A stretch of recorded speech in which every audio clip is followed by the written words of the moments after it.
Par les manifestations qui se sont déroulées tout l'été, on a montré que cette loi-là était inopérante d'une certaine façon, et il me semble qu'il faut continuer. Une rentrée, ça ne se décrète pas. On ne peut pas convoquer par la force ni les étudiantes et étudiants, ni les profs, et que l'initiateur du conflit veut s'en servir pour se faire élire, et je crois que la population du Québec est suffisamment mature pour comprendre qu'elle est en train de se faire manipuler par le premier ministre du Québec. Et en réaction à ça, la bonne réaction n'est pas de faire comme s'il n'y avait pas de conflit, mais de mettre en évidence l'aspect manipulateur du premier ministre dans ce conflit actuel.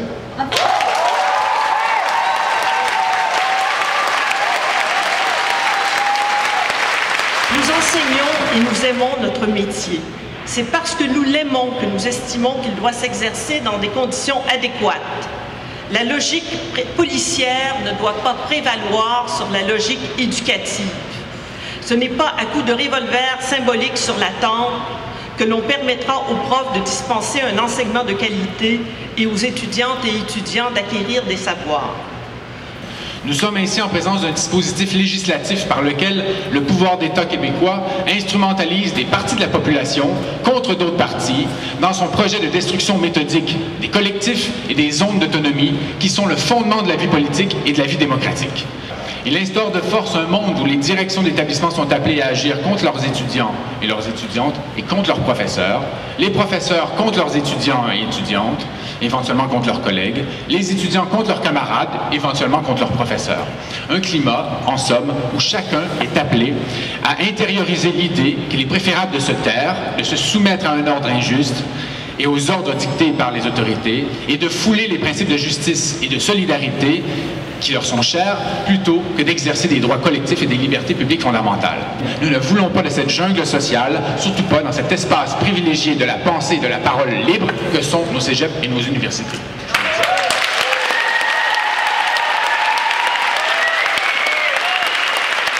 Telle remise en cause, on assiste à cela à peu près partout dans le monde. Je pense au combat récent des étudiants argentins et des étudiants chiliens.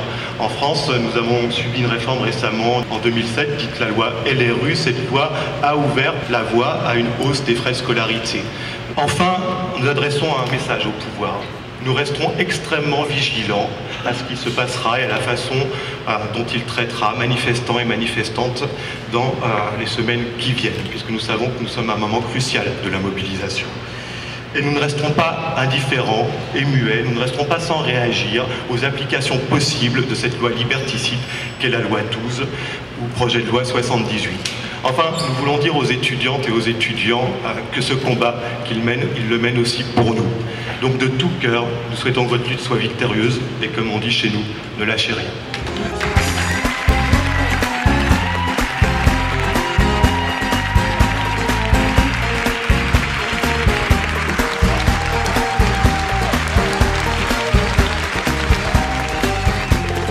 Il faut savoir qu'il y a près de 2000 professeurs qui les appuient en ce moment et on a réussi à rassembler ces signatures en plein cœur de l'été et qu'à mesure que les professeurs reviennent, ils seront sollicités pour être encore plus nombreux et la force de notre nombre, les professeurs, va nous permettre d'aller à l'encontre, entre guillemets, de cette loi, un peu comme on l'a fait quand, lors de la manifestation du 22 mai dernier, nous sommes tournés à gauche sur Sherbrooke-Ouest plutôt que de tourner à droite sur Sherbrooke-Est. On lâche rien, on lâche rien, on lâche rien.